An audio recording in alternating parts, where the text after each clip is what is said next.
നവരാത്രി ആഘോഷങ്ങളുടെ ഭാഗമായുള്ള പൂജവയ്പ്പിന് തുടക്കം. കണ്ണൂർ ജില്ലയിലെ പ്രധാന ക്ഷേത്രങ്ങളിലൊന്നായ പള്ളിക്കുന്ന് മൂകാംബിക ക്ഷേത്രത്തിൽ നവരാത്രിയോടനുബന്ധിച്ച് വൈവിധ്യമാർന്ന പരിപാടികളാണ് നടന്നുവരുന്നത്. എഴുത്തിനിരുത്തിന് പ്രസിദ്ധി നേടിയ ക്ഷേത്രമാണ് പള്ളിക്കുന്ന് മൂകാംബിക ക്ഷേത്രം. ഗ്രന്ഥം വെപ്പിന് ഇന്ന് വൈകുന്നേരം മുതൽ കുട്ടികൾ ഉൾപ്പെടെ നിരവധി പേരാണ് ക്ഷേത്രത്തിലേക്ക് എത്തിയത്.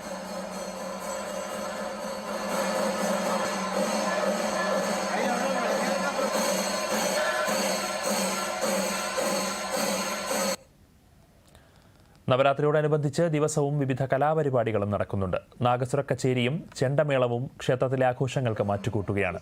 തിരൂർ തുഞ്ചൻ പറമ്പിൽ നവരാത്രി ആഘോഷങ്ങളുടെ ഭാഗമായി പുസ്തക പൂജ ആരംഭിച്ചു. 108 ദുർഗാ ക്ഷേത്രങ്ങളിൽ ഒരെണ്ണമാണ് പള്ളിക്കുന്നിലേത്.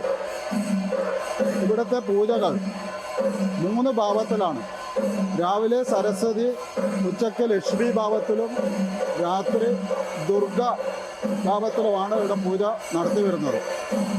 രാവിലെ സരസ്വതിയുടെ സാന്നിധ്യം ഉള്ളതുകൊണ്ടാണ് വിദ്യാരംഭം സുപ്രധാന വഴിപാടായിട്ട് ഇവിടെ വന്നിരിക്കുന്നത്. എല്ലാ വർഷവും വിജയദശമി നാളിൽ 1000-ഓളം കുരുന്നുകൾക്ക് ആദ്യാക്ഷരം കുറിക്കുന്ന ക്ഷേത്രമാണ്. തിരൂർ തുഞ്ചൻ പറമ്പിൽ നവരാത്രി ആഘോഷങ്ങളുടെ ഭാഗമായി പുസ്തക പൂജ ആരംഭിച്ചു. തുഞ്ചൻ പറമ്പിൽ വിദ്യാരംഭം കലോത്സവം പുരോഗമിക്കുകയാണ്.